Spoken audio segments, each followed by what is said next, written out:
Okay, so this was all about the mathematics section, and like I have discussed the questions that I remember, and then next was the DSA and programming section. So here I saw that there were many output based questions, and like we were given the code snippets from C language as well as Python, but unfortunately I'm not very comfortable with C anymore because I remember I learned it in college, and since then I have not been in touch with C language. I'm much more comfortable with C++ and not even Python much because I don't use Python for DSA level problems.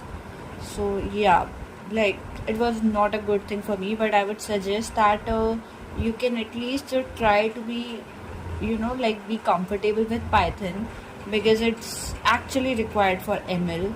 So yeah, and then other than the output based questions, there were no as such programming question like where we have to code explicitly, and that makes sense since we had an objective test.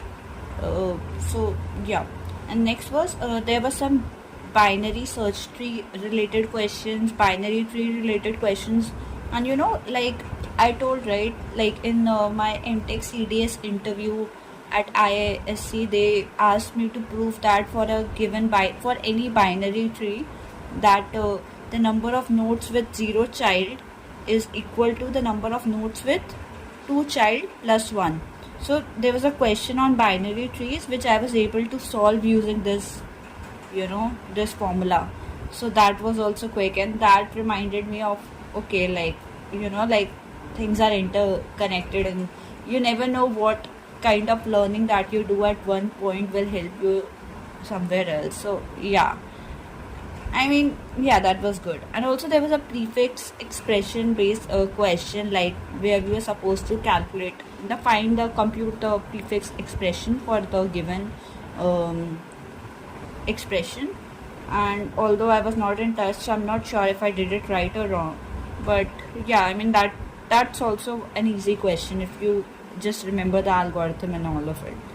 So okay, so DSA was also decent. I remember I could not do one question that was output based because I was not very comfortable with that get char function, or I think there was something that I was supposed to look into, but I did not have the time or not even the patience to get in the depth of it. So that's why I did not attempt it. And okay, so coming to the fourth section, which is the MLAI section.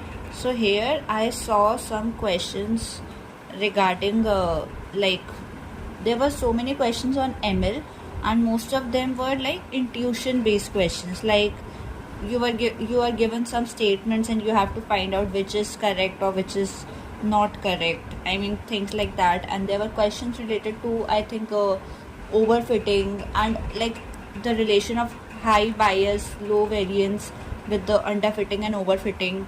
And like as I told, that there was a question for A star as well, that when does it provide the optimal solution necessarily, what is the condition for that. And also I mean, yeah, most of them were like intuitive questions, like if you know you can do it. There was no as such computation as far as I remember. There was no numerical here as such. They were just like, if you know the basic theory, the concepts, then you can do it easily. So that was the overall experience of the paper. And like yeah, I would say it was a moderate to easy paper, but I would say I was not very much prepared because I almost left studying after the since April mid or something like that. I think I haven't studied clearly since KTA happened, so that's why I was struggling a bit. But still, I would say that it was a decent paper, and yeah, let's see what happens. So I really hope that this video provided you some insights in of the like how the C Minds written test paper is gonna look like, and maybe it can help you with some of the sample questions because there are no sample questions anywhere as such. So that's all for now. Thank you.